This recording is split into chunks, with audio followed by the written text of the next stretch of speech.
The Museum of Old and New Art, or what we call MONA, is an art museum located in the northern parts of Hobart. It's just up the beautiful Derwent River. This museum presents antiquities, modern and contemporary art, and it belongs to an individual. It's not a public museum. It belongs to David Walsh, and this is his own personal collection. Walsh himself describes this museum as a subversive adult Disneyland. When we first arrived, to our surprise on Tuesdays, MONA is closed, so we spent the time looking around the grounds itself. And interestingly enough, it is not just an art gallery. There are so many different facilities on this particular site. There's a winery, and outdoor concert facilities with a beautiful stage, different function rooms, offices, and of course the gallery itself. When you actually enter the gallery, it's fairly nondescript, and you just have sort of like an area where you can check in your bags and pay to go in.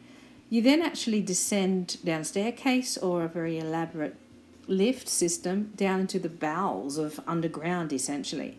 You're met by the staff and they give you an iPod, and this iPod is your means of being able to identify all the artworks that you look at.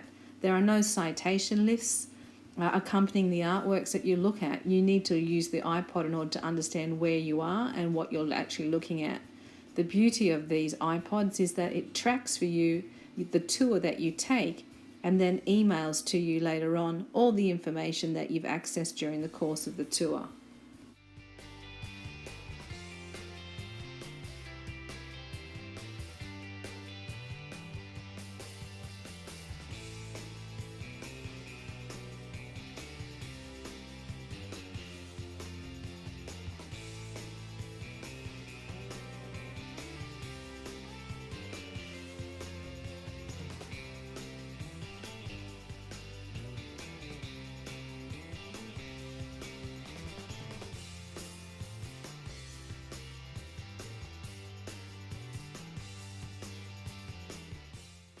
As walking around the actual complex, we had to have a laugh.